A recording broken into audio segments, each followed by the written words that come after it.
PSL 10 یعنی PSL 2025 د پاره تر اوسه پورې د کم ملک نه کم کلاړي خپل ځان د PSL 10 د پاره ډرافټ کې شامل کړي د په دې ویډیو کې در سره مکمل معلومات شریکوم.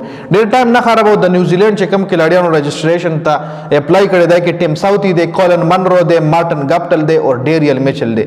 ډیر خلک دا خبره هم کوي چې د کرټایر کلاړیان ډیر زیات دي. پاغي باندې هم یو تفصیلا خبر به ان شاء الله زکم. بل ساوث افریقا طرفه ریسیونډر ډوسن کاربن بوست شرایل رسو د درې غټ کلاړیانو ساوث افریقا نه ځان رجسټر کړی دی د PSL لپاره. د استرالیا ډیر زیات کلاړیانو کړی دی، میتیو شارټ ته، عثمان خواجه، الیکس کیری، ډیوډ وارنر او سین ایبټ.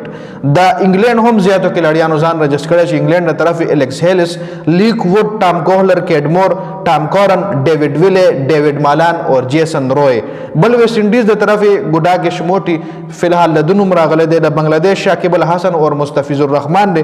د زیمبابوے سکندر رضا دی. د سریلانکا چې کوم دی چیرت اسلانکا نوم مخه راغله دی او نور هم لاترون کې ټایم کې نور نمونه هم مخه راتلی شي. تر اوسه پورې د کلاړیانو ځان د PSL 10 د لپاره رجسټر کړي. د ساوث افریقا کاربن بوست دی دا غنوم هم پکې د کې دار شامل دي. نو د کلاړیانو تر اوسه پورې ځان د PSL 10 د لپاره په ډرافټ کې د اویلیبিলিټي شو کړي. د استادو د کې کم کلاړي په کم ټیم کې لیدل غواړي دا غنوم کمنټ کوي.